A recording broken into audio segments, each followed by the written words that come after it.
નમસ્કાર દર્શક મિત્રો, આજે સપ્તાહનો અંતિમ દિવસ શુક્રવાર, ગુડ ફ્રાઈડે રહ્યો શેર બજારમાં અને ખાસ કરીને શેર બજારમાં આજે સેન્સેક્સમાં 1200થી વધુ પોઈન્ટનો કડાકો બોલી ગયો હતો. ત્યાંથી પાછું રિકવર થયું અને જ્યારે બંધ રહ્યું બજાર ત્યારે 843 પોઈન્ટ પ્લસ બંધ રહ્યું. તેવી જ રીતે નિફ્ટી ઇન્ડેક્સમાં પણ 612 પોઈન્ટની મોટી મૂવમેન્ટ જોવાઈ છે અને નીચા મથાળીથી રિકવરી આવ્યા બાદ નિફ્ટીમાં 219 પોઈન્ટ પ્લસ બંધ આવ્યો છે. તો હવે સવાલ એ થાય કે આગામી સપ્તાહે બજાર કેવું રહેશે, કારણ કે જેને કહેવાય કે છેલ્લા 5 દિવસથી સતત કોન્સોલિડેશન ફેઝમાં હતું. ગઈકાલે આપણે સેન્સેક્સ 236 પોઈન્ટ માઇનસ હતો અને નિફ્ટી પણ 93 પોઈન્ટ માઇનસ હતો. ત્યારે આપણને એમ લાગતું હતું કે બજાર હવે તેજી થવાની કોઈ શક્યતા દેખાતી નથી. નિફ્ટીમાં 24,600નું મનોવૈજ્ઞાનિક જે લેવલ છે એ પણ તૂટી ગયું હતું ટેકનિકલ, પણ આજે માર્કેટમાં સારી એવી રિકવરી જોવા મળી છે. નીચા મથાળે ખાસું એવું નવું બાઇંગ જોવાયું છે. એટલે આગામી સપ્તાહે બજાર કેવું રહેશે એના ઉપર આપણે ચર્ચા કરવી છે. સેન્સેક્સ અને નિફ્ટીના ટેકનિકલ લેવલ્સ પણ આપણે આપીશું અને બીજું કે બેસ્ટ બાય સેક્ટર પણ આપણે આપીશું. આજે શુક્રવાર છે, દરેક સપ્તાહને અંતે આપણે બેસ્ટ બાય સેક્ટર આપણે આપીએ છીએ, એટલે સારા જે સેક્ટર હશે એનું આપણે અહીંયા ભલામણ રેકમેન્ડેશન કરીશું. તો મિત્રો, ઇન્વેસ્ટિંગ A to Z માં આપનું સ્વાગત છે. હું ભરત પંચાલ. મિત્રો, આ વિડીયો આપ અંત સુધી નિહાળજો તો સેન્સેક્સ અને નિફ્ટીના લેવલ પણ આપને મળશે અને બેસ્ટ બાય સેક્ટર પણ મળવાના છે. તો સૌપ્રથમ આજના બજારની ચાલ જોઈ લઈએ.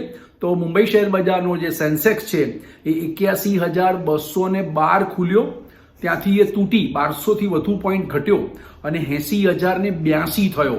ત્યાંથી એ ઝડપથી ઉછળી અને 82,213નું લેવલ બતાવ્યું. 82,213ની હાઈ બનાવી, એટલે કે 2131 પોઈન્ટની મોટી મૂવમેન્ટ આપણને જોવા મળી છે.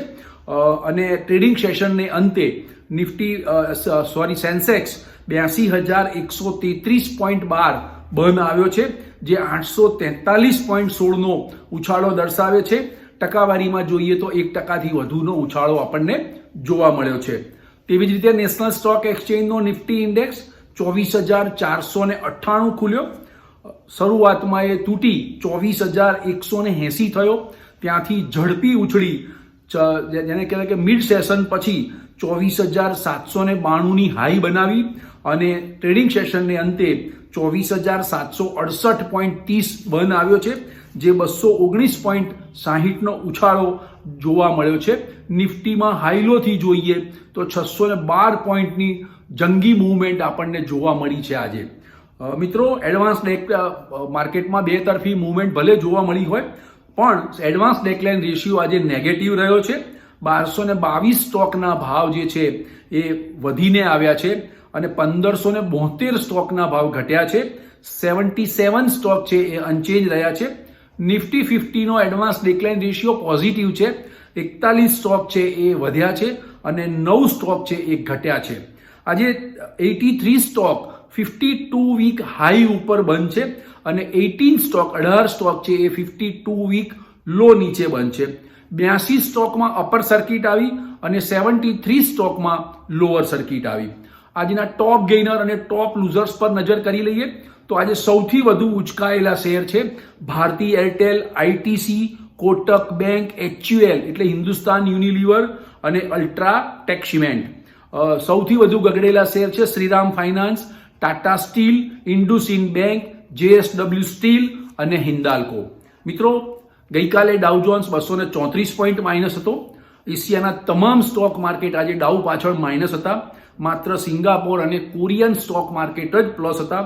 હા, યુરોપિયન સ્ટોક માર્કેટ બપોરે જ્યારે ખુલ્યું ત્યારે એ પ્લસમાં હતું અને ફ્યુચર જે ડાઉ જોન્સ ફ્યુચર છે એ 87 પોઈન્ટ પ્લસ હતું. એટલે આજે સપ્તાહનો છેલ્લો દિવસ છે, એટલે આજે મોડી રાત્રે ડાઉ જોન્સ પણ પ્લસ આવી જશે, કારણ કે ત્યાં ટેકનિકલ રિએક્શન આવી ગયું છે. મિત્રો, આજે ખાસ કરીને auto sector, bank sector, FMCG, telecom અને IT સેક્ટરમાં નવું બાઇંગ જોવાયું અને આ તમામ સેક્ટર સ્ટોક છે એ પ્લસમાં બંધ આવ્યા છે. ખાસ કરીને મેટલ, રિયાલિટી અને ફાર્મા સેક્ટર છે એમાં પ્રેશર જોવાયું હતું, સેલિંગ પ્રેશર જોવાયું હતું, એટલે એ માઇનસમાં બંધ રહ્યા છે. હા, મિડકેપ ઇન્ડેક્સ જે છે એ ઘટ્યા મથાળેથી 950 પોઈન્ટની રિકવરી આપણને આજે જોવા મળી છે.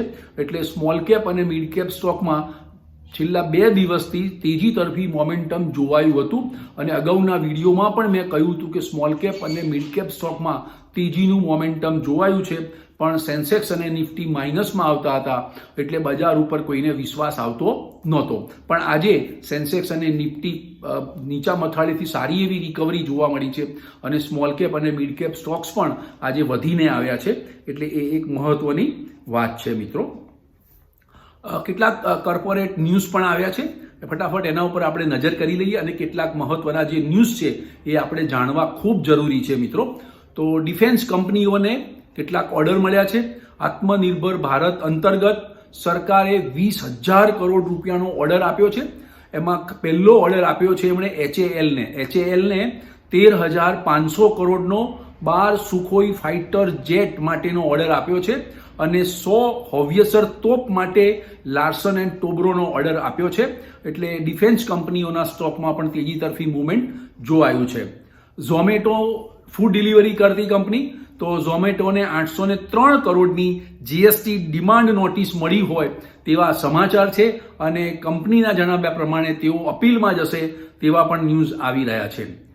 ત્રીજા મહત્વના ન્યૂઝ છે અશોક લેલેન્ડને તામિલનાડુ સ્ટેટ ટ્રાન્સપોર્ટ કોર્પોરેશન તરફથી 345 કરોડનો ઓર્ડર મળ્યો છે અને ઇન્ડસ ટાવર્સ એણે JSW ગ્રીન એનર્જી સાથેના પાવર પરચેઝ એગ્રીમેન્ટ કર્યા છે. બીજું, અંબુજા સિમેન્ટનો ગુજરાતમાં ખાવડામાં 1GW પહેલો ફેઝ શરૂ થયો છે અને એમાં 200 મેગાવોટ સોલર પાવર પ્રોજેક્ટ પણ શરૂ થવાનો છે અને આ પ્રોજેક્ટથી 20 સિમેન્ટ પ્લાન્ટમાં ગ્રીન પાવર સપ્લાય થશે. તેનાથી પાવર કોસ્ટિંગમાં 70% ઘટાડો થશે એવા સમાચાર મળી રહ્યા છે. એટલે કોસ્ટિંગ જે અંબુજા સિમેન્ટનું આવવું જોઈએ, સિમેન્ટ પ્રોડક્શનનું કોસ્ટિંગ ખૂબ નીચું આવશે કારણ કે બિલ 70% કટ આવે એટલા માટે. તો મિત્રો, આ હતા કોર્પોરેટ ન્યૂઝ અને આપણે FIIના ન્યૂઝ ઉપર પણ નજર કરી લઈએ. તો FIIએ 12મી તારીખે એટલે કે ગઈકાલે જ્યારે બજાર ઘટીને આવ્યું ત્યારે એને 3560 કરોડનું નેટ સેલ કર્યું હતું.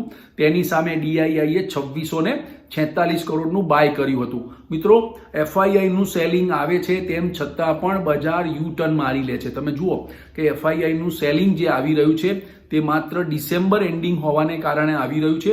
આજે 13મી ડિસેમ્બર તો થઈ ગઈ છે એટલે હવે FIIનું જે સેલિંગ પ્રેશર છે એ ધીમે ધીમે ડાયલ્યુટ થતું એટલે ઘટતું જાય છે અને એબ્સોર્બ પણ થતું જાય છે અને માર્કેટનો ટ્રેન્ડ તેજીમાં યથાવત રહ્યો છે. તમે જોઈ શકો છો આજના બજારની ચાલ જોતા.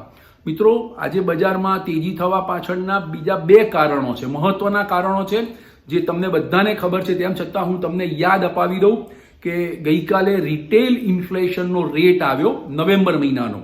તો એ નવેમ્બર મહિનાનો આવ્યો 5.48%. એટલે રિટેલ મોંઘવારીનો દર ઘટીને આવ્યો છે 5.48%.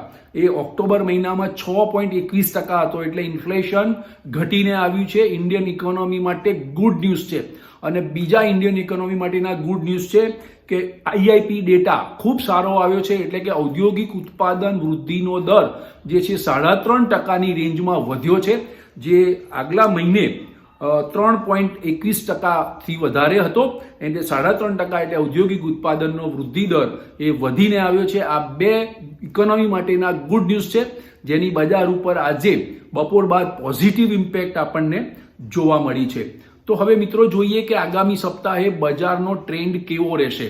તો આગામી સપ્તાહે તેજીની આગેકૂચ જોવા મળશે કારણ કે નિફ્ટીએ આજે 24,600ની ઉપરનું લેવલનું ક્લોઝિંગ આપી દીધું છે અને મેં તમને અગાઉના વિડીયોમાં પણ કહ્યું હતું કે 24,500ના સપોર્ટ લેવલથી આપ કોઈ પણ વસ્તુ બાય કરી શકો છો. કોઈ પણ એટલે સારી વસ્તુ, ફંડામેન્ટલી મજબૂત હોય, ટેકનિકલી મજબૂત હોય તો એ સ્ટોક્સ હવે બાય કરી શકો છો.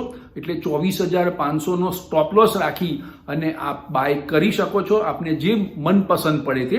અને 24,800નું લેવલ જો આગામી સપ્તાહે કુદાવશે તો એ 25,000 સુધી જઈ શકે છે અને 25,200ના લેવલ પણ બતાવી શકાય છે આગામી સપ્તાહે.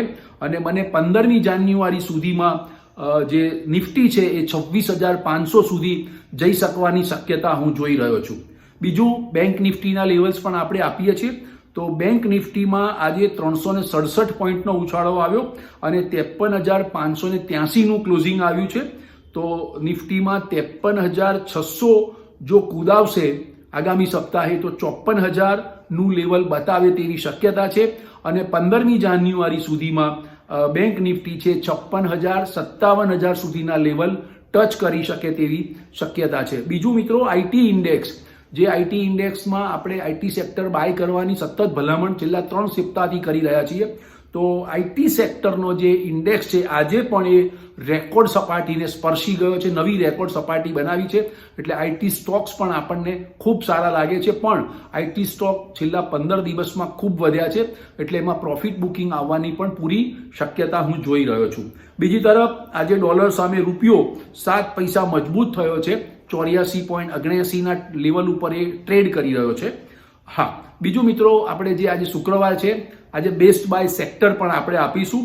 તો હવે પછીના દિવસોમાં ફિનાન્શિયલ સેક્ટર ખૂબ સારું લાગે છે, ઓટોમોબાઈલ સેક્ટર પણ ખૂબ સારું લાગે છે, હેલ્થકેર, કન્ઝ્યુમર ગુડ અને રિયલ એસ્ટેટ 1, 2, 3, 4 અને 5 આ 5 સેક્ટર બેસ્ટ બાય છે.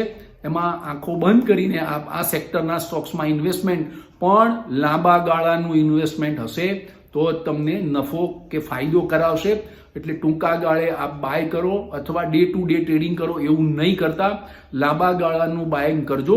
Financial sector, automobile sector, healthcare sector, consumer goods અને રિયલ એસ્ટેટ આ 5 સેક્ટર મને ખૂબ સારા લાગે છે આગામી સપ્તાહ માટે અને આગામી 15 દિવસ માટે. પણ લાંબા ગાળાના હોરાઇઝનથી જ આપ ઇન્વેસ્ટમેન્ટ કરજો. બીજું, સ્મોલ કેપ અને મિડ કેપમાં છેલ્લા 4 દિવસથી તેજી તરફી મોમેન્ટમ છે. એટલે સ્મોલ કેપ અને મિડ કેપ સ્ટોક્સમાં પણ નવું બાઇંગ જોવા મળી રહ્યું છે. એટલે સારા સ્ટોક્સમાં, કચરો સ્ટોકમાં ઇન્વેસ્ટમેન્ટ નથી કરવાનું.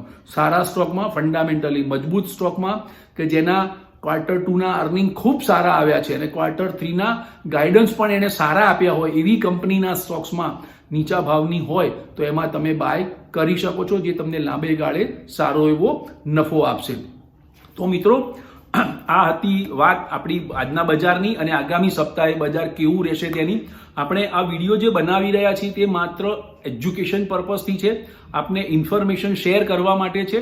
આ વિડીયો આપને ગમ્યો હોય તો લાઇક્સ કરજો, શેર કરજો, કમેન્ટ્સ કરજો અને સબસ્ક્રાઇબ કરજો. Thank you very much.